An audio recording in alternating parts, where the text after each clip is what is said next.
In recent times, the fashion phenomenon has undergone a transformation thanks to technological advances that have enabled it to respond to consumer demands quickly. It could almost be said that garment manufacturing is carried out in real time according to the sales reported by stores.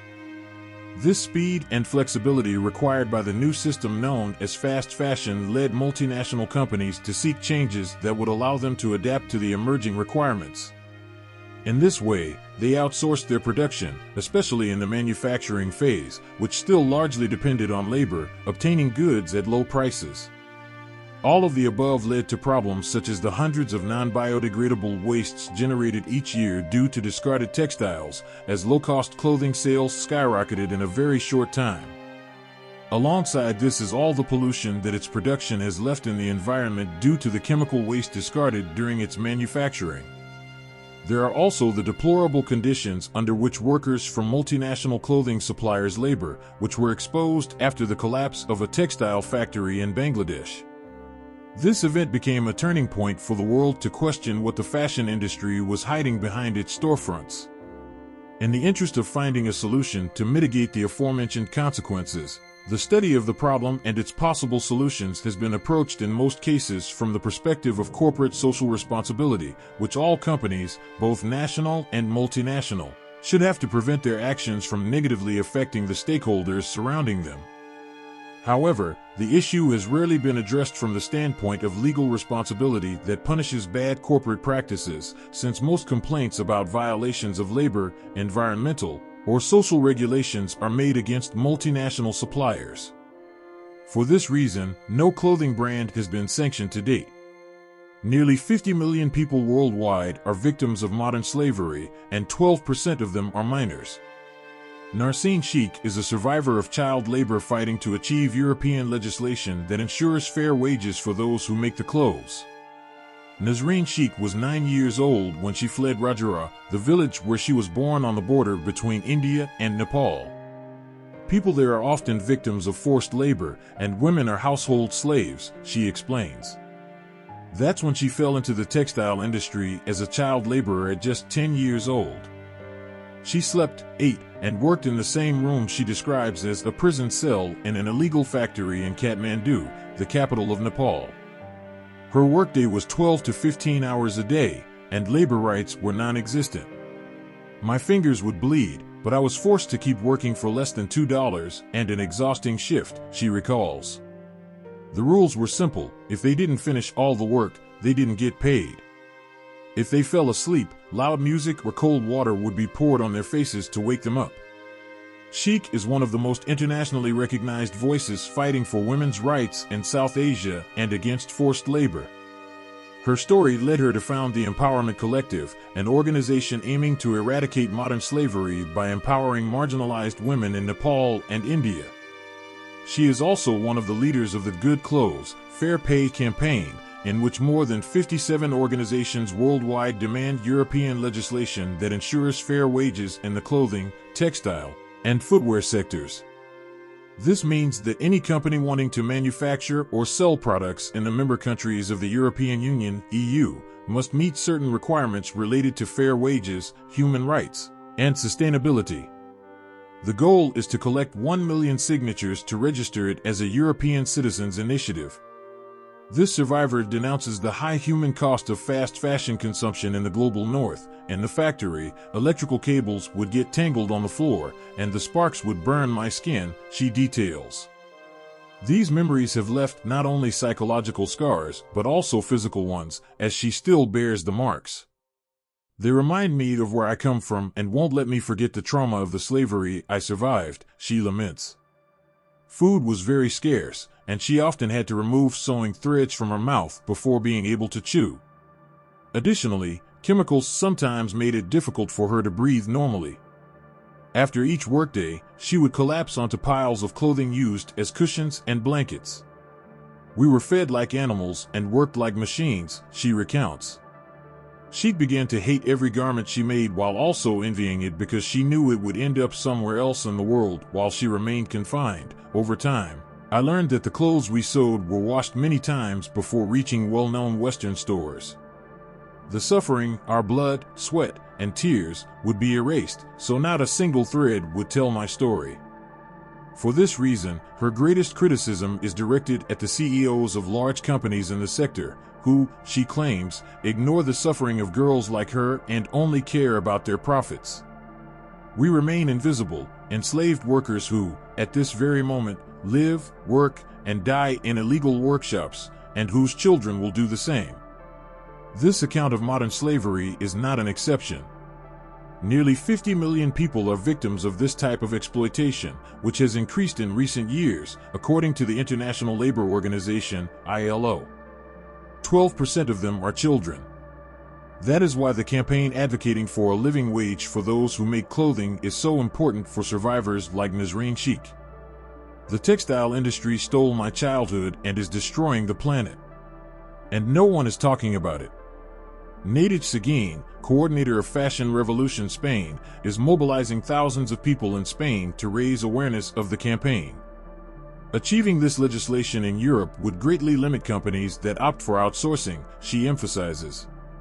Furthermore, beyond the campaign's main goal, they also want to raise awareness about the suffering of these workers. As consumers, we have to learn to do better within our possibilities. We prefer to blame the industry instead of understanding our involvement in this cycle. This campaign is an opportunity to show that we truly care about the rights of those who make our clothes because signing costs nothing, she says. According to this environmental activist, there is no similar legal precedent in the world. We want this campaign to set a precedent, she adds. So far, they have collected more than 73,000 signatures and hope the campaign will grow in the coming months. We know there are people very interested in this not moving forward, and companies have a good marketing strategy. But there is also strong citizen involvement, she points out. The labor conditions are not the only concern for the promoters of this campaign. They have also highlighted the environmental impact of fast fashion. This industry is the second most polluting in the world and is responsible for more than 20% of the world's total water waste. Just to produce a pair of jeans, more than 7,500 liters of water are needed. Thus, according to Seguin, the success of the campaign would not only benefit workers in the global south, but all of humanity. Additionally, she explains, this could also benefit small producers whose potential clients often turn to big brands. From Fashion Revolution Spain, they are satisfied with the reception the initiative has received, but they acknowledge that there have also been challenges. Some people think this would significantly raise the price of clothing, but that's not true, they say.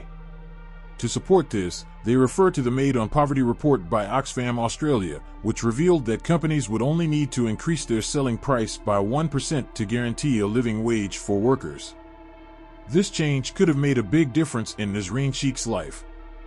The atrocities and gender-based violence suffered by the young woman in her hometown forced her to spend her childhood in a factory and be forever separated from her family. My family forced my older sister to marry at 12 years old, and I felt I would be next. Seeking my freedom led me to become a victim of child labor. Women represent 80% of the global workforce in this sector, and studies suggest that gender-based violence is both a cause and a consequence of economic exploitation. For this reason, Sheikh founded Local Women Handicrafts, a handicraft store that supports vulnerable women to achieve economic independence while making sustainable products according to fair trade principles. Her long-awaited fashion revolution may be getting closer. In the meantime, she holds on to the hope that other women and girls will swap loans for textbooks, as she managed to do. If I could find a way out, then 50 million others could too, with the help of the whole world. The success of this campaign would be, for her, the beginning of a major global change. If we achieve this, more and more survivors will join. And this is important to ensure that all children on the planet have the essentials: food, water, shelter, health, education, a safe environment, and access to technology that allows them to avoid falling victim to modern slavery. The fashion industry drives the economy with its enormous revenue, but that huge income is nothing more than the result of mass purchases and waste. Fashion, especially fast fashion, generates 10% of global pollution. The linear use of fashion causes $500 billion to be lost each year due to clothing that is underutilized and not recycled. On average, each citizen of the European Union discards 12 kilos of clothing per year, and more than 3/4 of that waste ends up being incinerated or in landfills, according to the European Commission. According to data from the European Environment Agency, clothing and footwear consumption is expected to increase by 63%, from 62 million tons in 2019 to 102 million in 2030.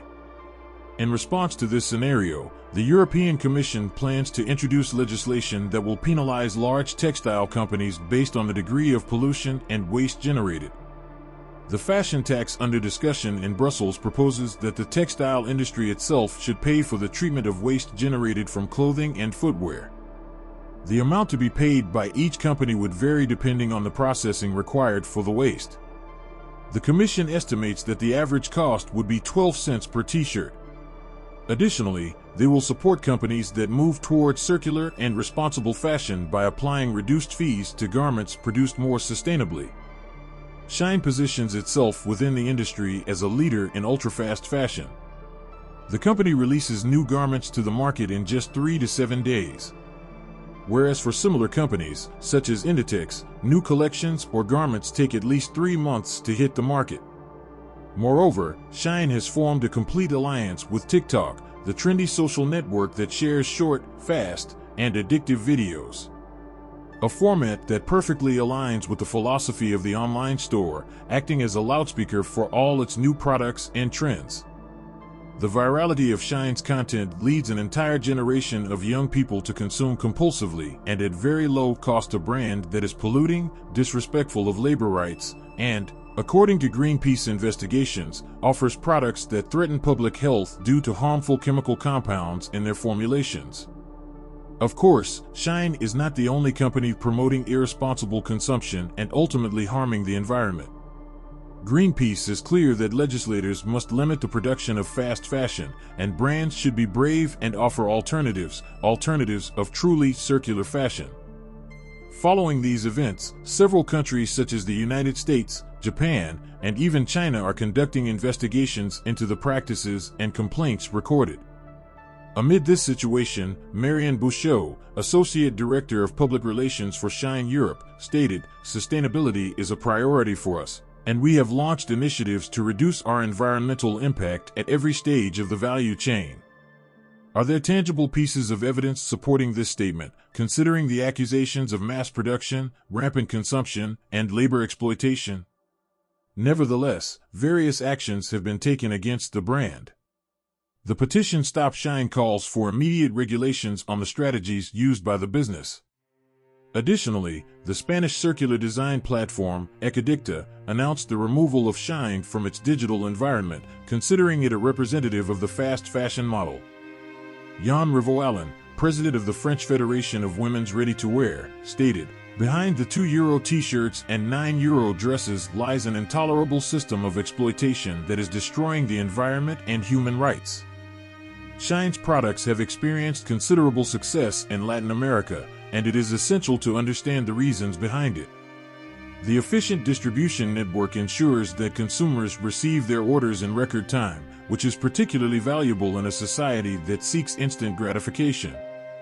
Its advertising and marketing strategies are tailored to the cultures and festivities of each region, establishing strong connections and a sense of belonging with the consumer.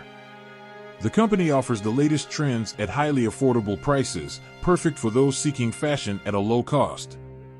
Social media is a huge pillar for Shine, effectively reaching a young audience that is connected 24/7, fostering a sense of a virtual community. Finally, the technology applied to the shopping experience provides a smooth and personalized process, creating comfort and a sense of satisfaction among users. In a world where fashion has become an expression of identity, it is essential to pause and reflect on the footprint we leave as spectators and participants in the textile industry. Sustainability is not only about choosing durable and ethical garments, but also about understanding the practices of the brands we support. Every purchase is a decision that affects the environment and the lives of those involved. Are we opting for responsible choices? Are we being mindful of quality over quantity? By making informed choices and promoting a sustainable mindset, each of us can help transform the textile sector into a positive force. And if you enjoyed this content, please subscribe and give this video a like. Remember, it's free, and it helps us continue creating quality content for you. See you soon.